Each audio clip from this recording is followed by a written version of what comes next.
دوستان عزیزم، درود و مهر. امیدوارم حال دلتون عالی باشه. اگه یه غذای خوشمزه و راحت میخواین اشکن اوجیج سبزوار رو درست کنید، تو چند دقیقه آماده میشه. یه غذای سنتی و مقوی که توی هوای سر حسابی میچسبه. امتحانش کنید و لذت ببرید.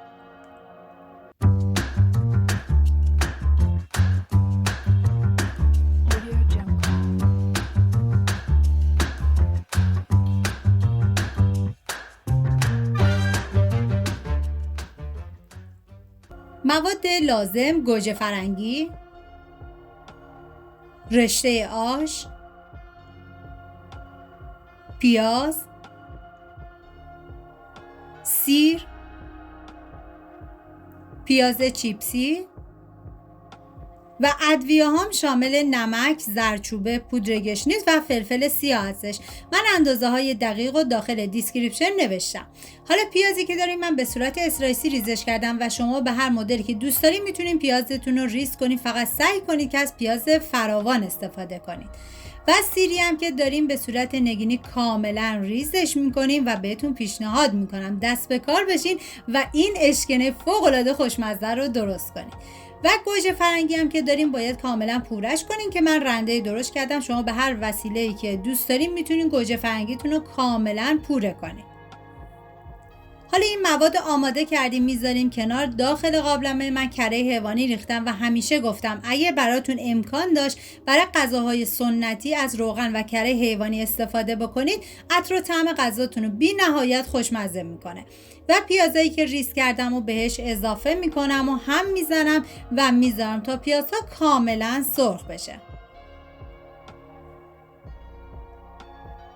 و حالا نوبت اضافه کردن ادویه هستش: پودر گشنیز، زردچوبه،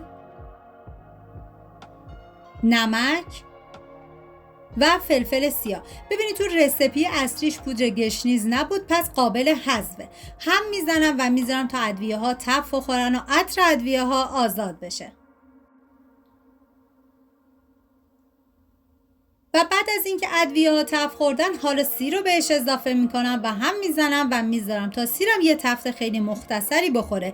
و یه تشکر ویژه میکنم از مردم عزیز سبزوار که این غذای خوشمزه اصیل رو نسل به نسل حفظ کردن و واقعا بی‌نظیر بود. و بعد از اینکه دیگه سیر تفت خورد، حالا پوره گوجه فرنگی رو بهش اضافه میکنم، هم میزنم و میذارم به مدت 2 دقیقه این پوره گوجه فرنگی کاملا تفت بخوره. و عزیزانی هم که وگان هستن میتونن این اشکنه خوشمزه رو درست کنن و از خوردنش لذت ببرن. و بعد از اون من آب بهش اضافه میکنم و میذارم به مدت نیم ساعت این پوره گوجه فرنگی کاملا بپزه و جا بیفته.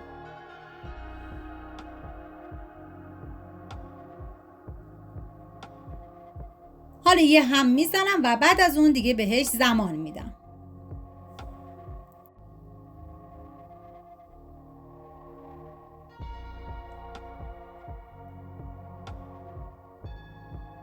و بعد از نیم ساعت که دیگه پوره گوجه فرنگی کاملا جا افتاد، من حالا رشته آش رو بهش اضافه میکنم. زمانی هم که رشته رو اضافه میکنی باید بذاری به مدت 25 دقیقه بپزه و کاملا جا بیفته. دوستان عزیزم، اگر ویدیو مورد پسندتون بود و تا این لحظه کانال رو سابسکرایب نکردید، خوشحال میشم سابسکرایب کنید. اگه ویدیو رو دوست داشتید لطفاً ویدیو رو لایک کنید. لایک شما باعث میشه که این ویدیو در معرض دید افراد بیشتری قرار بگیره و از این طریق هم از من حمایت میکنید. اینم از اشکنه خوشمزه ما. امیدوارم درست کنید، در کنار خانواده از خوردنش لذت ببرید. و در آخر من با پیاز چیپسی تزیینش کردم. مرسی از همراهی همیشگیتون. تا یه خوشمزه دیگر، بدرود.